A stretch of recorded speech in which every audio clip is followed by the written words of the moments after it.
I den her video vil jeg prøve at kigge nærmere på den her super lækre 7,5 meters Alpina. Og når jeg snakker 7,5 meter, så er det altså indvendigt. Og det man lige skal tænke på, kan det lade sig gøre at køre på ferie sydpå i en 7,5 meters campingvogn? Jeg ved, de kunder, der har haft den her tidligere, de har gjort det. Og det er jo fordi, de har optimeret den til at gøre det på den måde. Og det kommer I til at se i den her video, og så kommer I også til at se, hvilken lækker campingvogn det er. Alpinaen, vi kigger her på, er en rigtig vintercampingvogn. Det vil sige, hvis man har lyst til at ligge i Sverige og Norge i vinterperioden, jamen så er den helt optimal til det. Det betyder, at der er vandbåren gulvvarme, det betyder, at den er ekstra godt isoleret. Og vil man ligge og køre sydpå, det var det her, jeg tænkte på. Kan det lade sig gøre at komme omkring med den her, når man kommer ned på campingpladserne nede i Italien? Der er nok nogen, der vil sige, at det kan ikke lade sig gøre. Men noget af det, der skal til, for at det virkelig kommer til at fungere, det er, at man får en ordentlig mover på den. Og den her, de kunder, der havde den tidligere, de sagde, det skal bare lykkes, og vi skal bare have så, vi kan komme omkring med den. Og det, de har gjort, det er, at de har sat den her, der hedder Truma XT4 på den. Det den kan, det er, at den er meget, meget stærk. Og så kan den tage den mere eller mindre, den her vogn, og dreje den rundt, selvom den har en total vægt på 2,5 ton. Og det er ret imponerende. Jeg har ikke set en mover, der kan det så godt, som den her kan. Og den kører både stærkt, og den kører langsomt. Så var det, man har en campingvogn op i den her størrelse, og skal det til at fungere, jamen så den mover, den vil jeg virkelig anbefale. Indgangsdøren, det er den helt brede, når vi snakker Alpina. Det vil sige, den er let at komme ud og ind af. Den er også den her med de her dobbelte pakninger, det vil sige, når man lukker døren, jeg kan se, jeg kan lukke den lige så stille, man skal ikke smække den på nogen måder. Det er virkelig fedt. Og der er også en ordentlig affaldsspand i den. Det kan I se, når vi kommer indenfor. Den har de her sejsvinduer, altså vinteroptimerede vinduer, når man er ude, når det er rigtig koldt, og det er det faktisk i dag. Og oveni, når vi kommer længere henad, så det her strømudtag, det er der også på den. Altså hvor du har både 12 volt, og du har 220 volt her, og du har faktisk også antenneudtag herovre. Lidt irriterende, men sådan er det jo igen. Strømindtaget sidder på den forkerte side, men ja, alt kan ikke være perfekt. Lad os prøve at gå om og kigge om på den anden side. Den har en egenvægt på 2050 kilo, og hvis man har en bil, der for eksempel må køre med 2300 kilo, så må man godt køre med den. Så må man kun læse 250 kilo i den. Og har man en bil, der må køre med 2,5 ton, jamen så har der jo rigtig fint med frivægt. Så har du jo de her 450 kilo, man kan putte ind i camperen. Minus den mover, der er sat på. Og det er faktisk noget, der er specielt, den her mover. Den er ret let. De vejer kun 25 kilo stykket, så hele moveren, den vejer kun 50 kilo. Og det er egentlig rigtig okay. Herinde, og det er virkelig lækkert. Prøv lige at se, hvor et rum, altså et kæmpe rum her med varme i, hvor man kan have noget tøj eller have nogen til opbevaring, uden at det fryser til. Du kan se, at varmen den kører herinde, og der er et hylde heroppe også. Og skal man have højting til at være herinde, jamen så kan man lige klappe den her hylde væk, og så er der bare masser af plads op efter. Der kan stå fiskestænger, der kan stå mange sjove ting derinde. Serviceklappen, den er jeg også ret godt tilfreds med, fordi den har den helt store serviceklap, som jeg synes, man bør have, når vi er oppe i den her prisklasse og den her klasse campingvogn. Og toilettet, når man skal tømme det om på bagsiden, så det er også et lille tjek. Altså det er bare helt optimalt.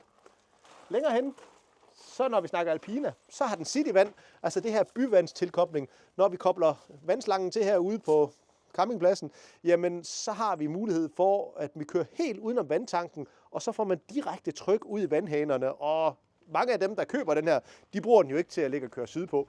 De bruger den til at ligge en forårssæson, en eftersæson eller en hel sæson et sted, fordi det er jo et rullende sommerhus. Og det er den jo ikke også god til. Det er den helt optimal til. Og der er det altså rigtig fedt med det her cityvand, fordi så får man lidt den her fornemmelse af, at man aldrig skal op og hente vand, og nu er vi ved at løbe tør. Den er altid klar, når man skal for eksempel være i bad i den. Sidste ting, som jeg synes, der er rigtig lækkert, den har et vinkelkøkken herinde, og det kommer vi til at se, når vi kommer derinde. Der kan man ikke rigtig udnytte skabspladsen derinde, og der har de så gjort det og sagt, så laver vi bare lige et ekstra rum. Igen med varme og masser af plads her. Altså, der er virkelig, virkelig godt med plads herinde. En af de ting, man altid skal huske, når man bruger den sådan en vintercampingvogn, synes jeg, det er at købe det, der hedder en duokontrol. Altså den her, hvor den skifter automatisk fra den ene gasplads til den anden, og det er også monteret på den her. Og ja, det er i hvert fald det, de krydser de fleste, de sætter, når man skal købe en vintervogn. Velkommen til et super lækkert hotelværelse, eller hvad man nu kalder det, fordi det her, det er virkelig lækkert herinde. Skulle jeg vælge at være designer og bestemme nogle farver i forhold til den perfekte campingvogn, sådan rent farvemæssigt, så synes jeg, at det er meget, meget tæt på. Jeg synes, den er så flot. Og køkkenet, jamen det taler for sig selv. Prøv lige at se vores køkken. Altså, der har man virkelig et sted, hvor man har lyst til at lave mad. Altså, rigtig godt med afsætningsplads. Og det var herover, hvor de siger, der kan vi ikke rigtig komme ind, fordi I kan prøve at se, der er lavet masser af skuffer her, man kan komme ind. Og det igen, der er skuffer her. Man kan altså virkelig, virkelig meget plads her. Men herinde kan man ikke komme ind. Og der har de så bare sagt, at der har vi rummet udefra. Og det synes jeg er ret genialt. Panoramavindue helt oppe fra og hele vejen ned. 3 gasblus, godt fordelt, det er egentlig også okay. Og så ved jeg, fordi jeg har jo solgt dem her fra ny af, jamen den er en rigtig god M-head, der sidder heroppe, som suger maden ud, eller madduften ud, hvis man skal lave mad. Så den er lavet til at lave mad i.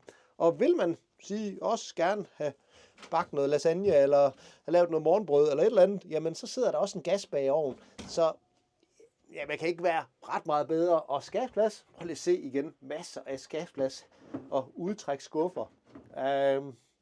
Jamen det er mere eller mindre kryds ved det hele herhen i køkkenet. Og skal man have et stort køleskab også, for eksempel når man er afsted, fordi det er jo en camper, hvor vi kan tage 5 personer afsted uden problemer, og hvor alle har hver deres soveplads, jamen så er det altså også lækkert med et godt køleskab, og der er det helt store på, ja, jeg tror det er knap 190 liter, altså virkelig meget plads.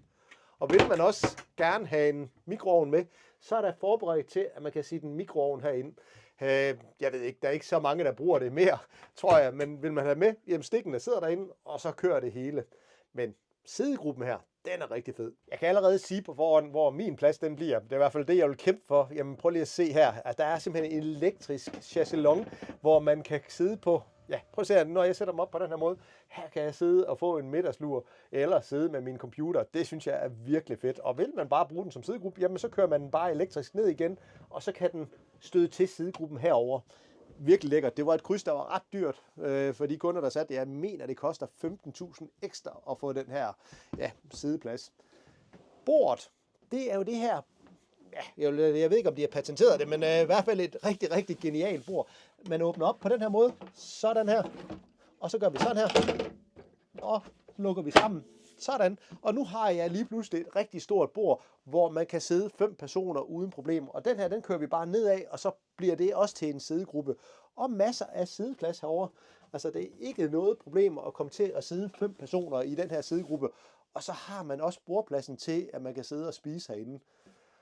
Og har man bare lyst til at sidde og slappe af herovre, jamen altså, det er heller ikke helt dårligt. Og så med det her panoramavindue, når man sidder og kigger ud den her måde, jamen wow. Vil man gerne lukke af ind til soveværelset, jamen så kan man egentlig bare lukke for den her vej indover. Og vil man gerne sidde og se fjernsyn herinde, jamen så kommer der simpelthen fjernsyn ind fra et skab af herinde, og så kan man ligge herhen i sengen og se fjernsyn. Det er egentlig heller ikke helt dårligt. Og der var også en tv-løsning, den blev faktisk lige nødt til at se herhen ved chaiselongen. Og det er også der, hvor man kan sidde fra sidegruppen af og kigge. Prøv lige at se her. Her kan man have et stort tv til at hænge, og så kan man vippe det ud, hvor man kan sidde over i sidegruppen. Og vil man bare hygge sig i den her fine sidegruppe, jamen så kan man vende rundt og se fjernsyn den her vej. Man skulle næsten tro, at jeg har været med til at bestemme, hvordan man skulle lave fjernsynsløsninger, fordi det her, det er lige sådan, som jeg synes, det skal være. Men lad os lige prøve at gå ind og kigge på den her seng herinde, fordi når vi snakker Alpina, så har de fået de her virkelig, virkelig lækre madrasser, så sovekomforten i den her, den er virkelig optimal. Og noget af det, Adria er ret genialt, det er, at de laver det her skab ind over sidegruppen, og det betyder, at man kan have bøjletøj til at hænge her, i stedet for bare at have et normalt skab deroppe. Man sover jo lige så godt, selvom det her skab, altså man skal have fødderne ind under. Jeg synes, det er en god måde at få ekstra meget plads. Og så har de lavet en lille sidegruppe til, at hvis man vil sidde og spille, eller et eller andet, 2 børn, der gerne vil for sig selv, i stedet for at ligge hen i køjerne, jamen så kan man lige sidde her med sin iPad, eller sidde og læse, eller hvad man nu har lyst til. Eller når man skal om morgenen for eksempel lige skal have noget tøj på, eller have nogle sko på, så er det rigtig fedt lige at have en sideplads herhenne. Og så 3 køjer. Prøv lige at se. 1, 2, 3 køjer. Og de er altså lange. Altså her kan du sagtens sove 3 voksne, hvis man skulle. Så har man teenagebørn, altså større børn, der skal med, jamen uden problemer at sove her. Og det er jo også den her campingvogn, hvis man kan sige, at man er bedsteforældre eller noget, og så sige, vi vil ligge fast på en campingplads, og vi vil meget gerne have besøg en gang imellem, jamen det er jo ret genialt, fordi selve campingvognen passer egentlig rigtig fint til 2 personer, hvor man får en meget luksusvogn, og når man så får besøg, jamen så har man lige pludselig de her 3 køjer, hvor man kan være 5 i vognen. Jeg synes, måden på det, det kan rigtig mange ting med den her indretning. Og var det min familie, hvor vi er 5 personer, men jeg kan ikke tænke mig en lækre campingvogn end den her. Det er jo den her evige diskussion. 2 eller 3 køjer. Jeg synes, det er genialt med 3 køjer, fordi selvom man er 4 personer, jamen så tit så får man besøg af nogen, for eksempel en kammerat eller noget, og så har man den her ekstra soveplads. Og hvis man tænker, jeg skal ikke bruge den generelt 80% af tiden, så er det altså heller ikke dårligt at have nogle af de her brikbokse til at stå oppe i køjen, hvor man let kan komme til sine ting. For eksempel igen, hvis man nu er nogle bedsteforældre, hvor de siger, at vi bruger den mest af tiden 2 personer, og så når vi får besøg, jamen så kan vi tage de her bokse væk og sælge ud i fortællet, og så har vi 2 ekstra køjer på den måde.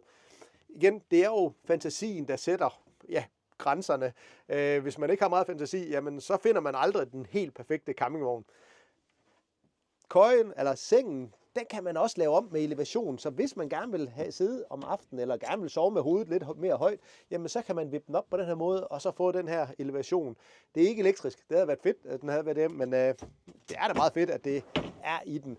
Det kræver dog, at man har et stræklagen. Har man den normale laner, jamen så er det lidt svært at trække op og ned igen. Lad os prøve at gå ind og kigge ud på badeværelset. Herude på badeværelset er der rigtig god plads. Betragtning af, at de ikke har brugt en masse plads på det. Noget af det, jeg rigtig godt kan lide, det er, når man sidder på toilettet, så sidder man med god skulderbredde. Altså, der er ikke noget problem med, om man er sådan lidt bred over skuldrene, så har man ikke nogen problemer. Og også sammen med, hvis man har lange ben, sidder man heller ikke og har nogen problemer. Og vasken, den sidder sådan lige her op ovenover. I kan prøve at se her. Her har vi vasken, og den klapper man ned på den her måde.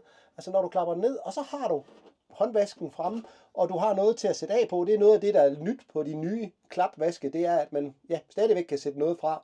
Og når man er færdig med at vaske fingre, og hvad man nu skal, jamen så klapper man op, og så render vandet bare ud. Altså der er ikke sådan, at man har et eller andet problem med, at man skal til at tømme den. Jeg synes, løsningen herude, igen, ved at de ikke har brugt mere plads, synes jeg er rigtig fin.